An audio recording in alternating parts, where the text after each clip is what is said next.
Amina was only 5 when her world crumbled. Her parents, adored by all for their wealth and generosity, were the pillars of her young life. They attended a grand housewarming party hosted by a close business partner, not knowing it would be their last night alive. A mysterious illness claimed them both, sparking whispers in Zaria about curses and betrayals.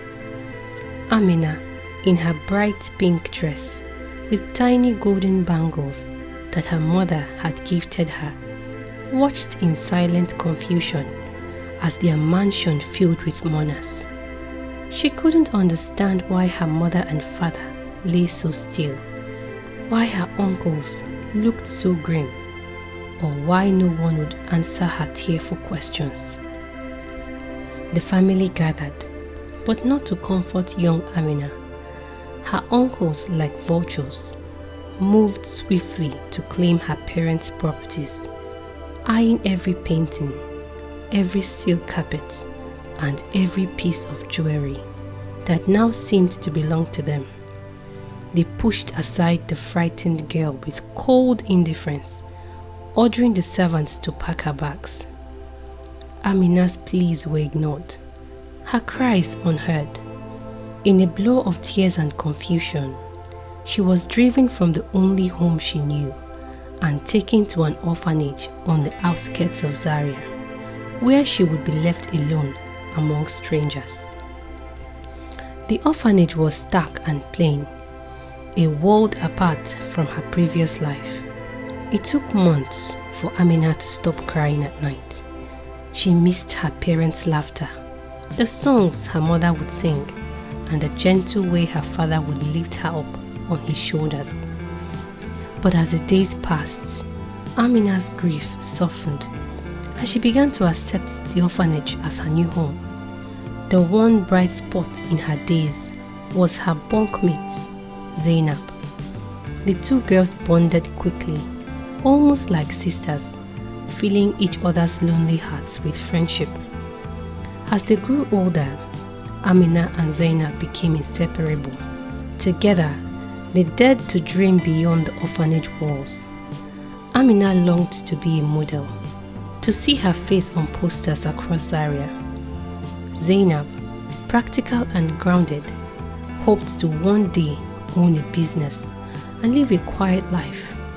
The two girls often imagined their futures, sharing secrets, laughter, and hopes. Zainab would braid Amina's hair by candlelight, and Amina would promise that one day they would both live lives of joy and success. The girls found strength in each other, becoming sisters of choice, if not by blood. Years passed, and soon it was time to leave the orphanage. Armed with nothing but hope and a small amount of savings, Amina and Zainab found a small apartment in the heart of Zaria. But the city was unkind to young women of no family and little money. Every day was a new struggle as they scrambled to make ends meet. They found work selling pure water on the busy streets, earning just enough to scrape by. Food was scarce, and hunger gnawed at them constantly. Yet, Amina never lost her dream of becoming a model, and Zainab never gave up hope of a brighter future. Faced with the constant struggle of finding enough food, Amina came up with a bold idea. They would dress up every Saturday and crash weddings across Zaria. Mama Waziri, their neighbor, and a seamstress adored the girls and lent them beautiful dresses. The two would sweep into weddings looking like they belonged, gathering enough food to last them the week. They moved gracefully, their confidence and charm fooling everyone. Their plan worked like magic, and soon they had a steady routine, even sharing food with Mama Waziri in gratitude. As time passed, whispers began to spread about the two mysterious young women who appeared at weddings uninvited, their beauty unmatched and their poise impeccable. Some began to wonder who they really were, and questions about their origins began to arise. Amina and Zainab noticed the suspicious glances, but they kept up their game, needing the food too much to stop. Still, a feeling of unease crept into their hearts. Would their secrets be uncovered? Would someone finally recognize Amina and remember her tragic past? So one fateful evening, they attended an extravagant wedding at a grand estate, only to be spotted by one of Amina's distant relatives, who remembered the little girl from years before. She recognized Amina instantly and whispered to others. Amina felt the stares deepen, her heart pounding as memories of her parents and the loss of her home flooded back. In that moment, she knew she couldn't run from her past forever. If she wanted to reclaim her dignity and stand tall in Zaria, she would need to confront the shadows that had followed her since childhood. The relatives' recognition of Amina spread quickly, and whispers reached the bride's family. Soon, an older man, who turned out to be an acquaintance of Amina's father, approached her. His voice was gentle, but his gaze was piercing.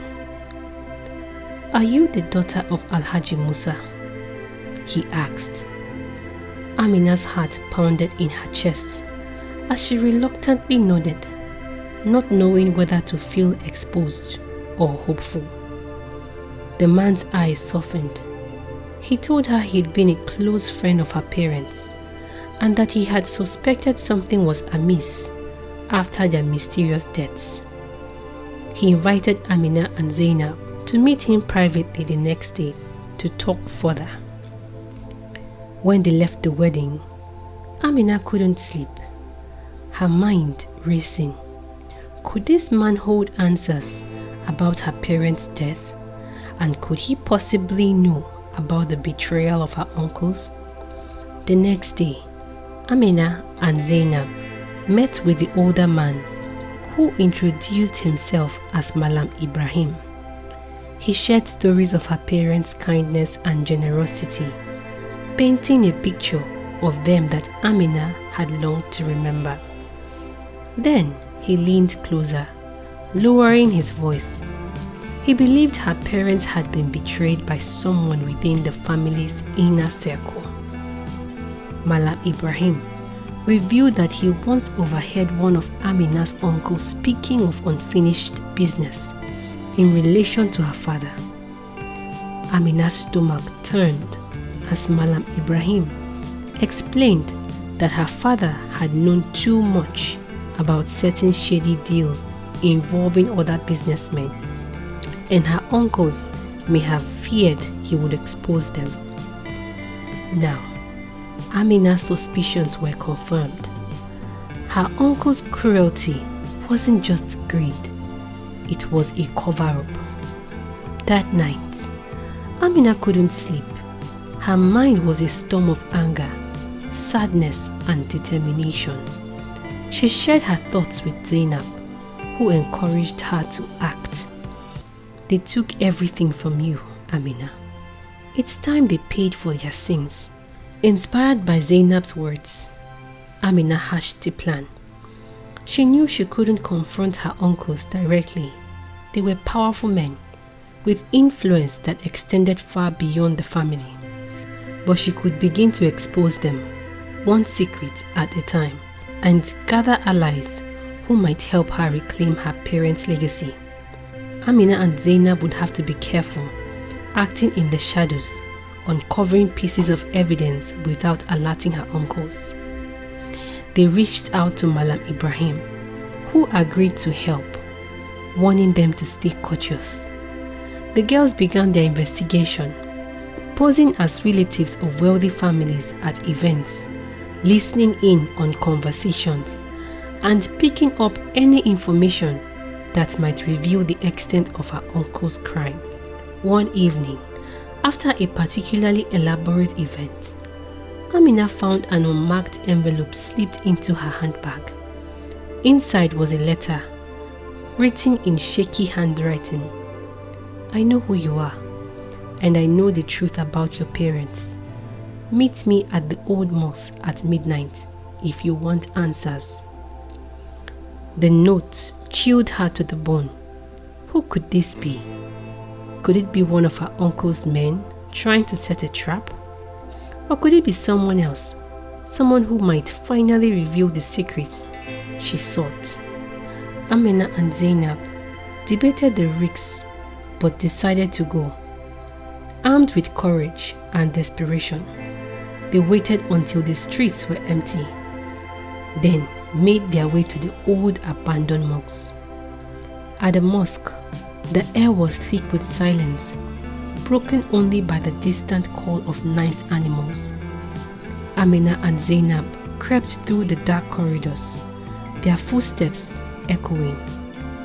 Suddenly, a shadow moved at the far end of the hall. A voice spoke out of the darkness. "Amina, I've waited many years to tell you the truth."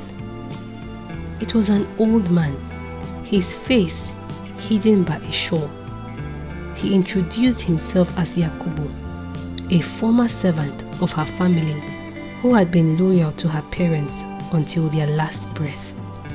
He revealed that on the night of her parents' death, he had witnessed her uncles conspiring to take over the business.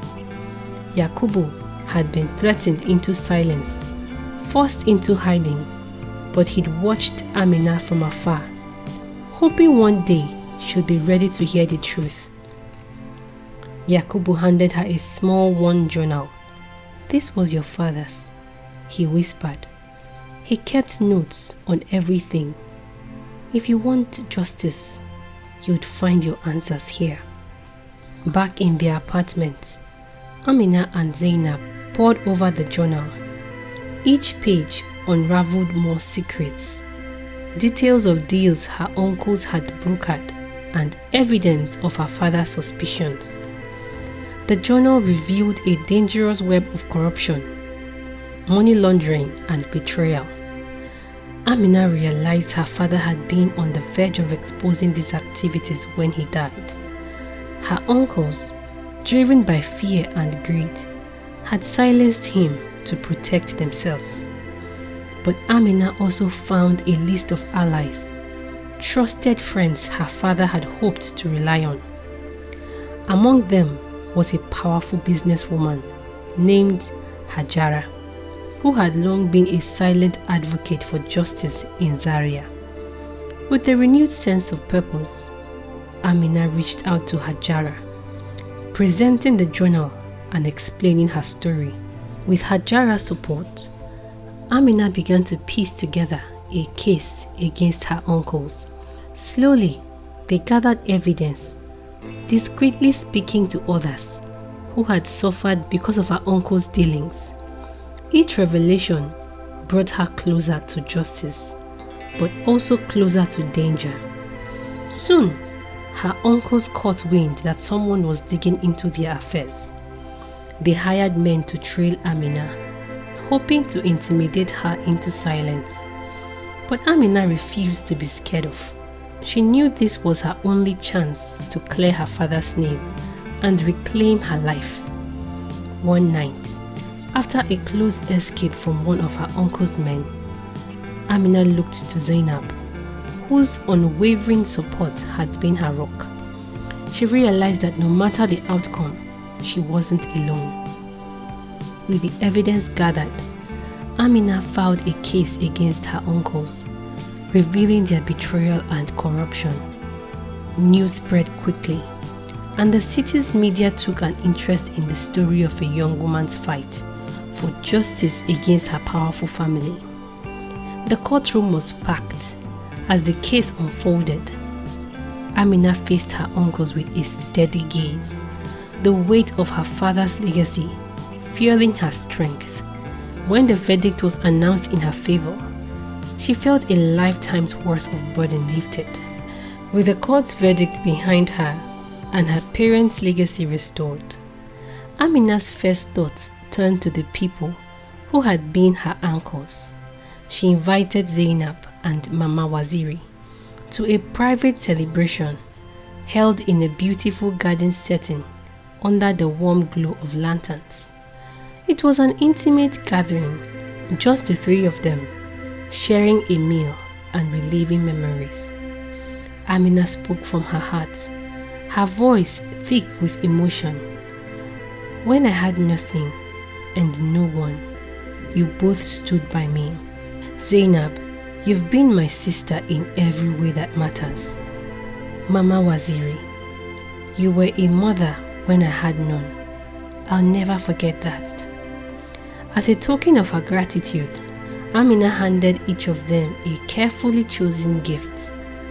For Mama Waziri, a beautifully furnished home that would allow her to live comfortably for the rest of her days.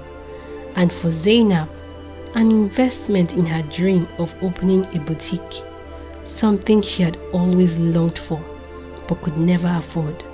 The women embraced, tears streaming down their faces, bound by an unbreakable bond of loyalty, love and shared friendship.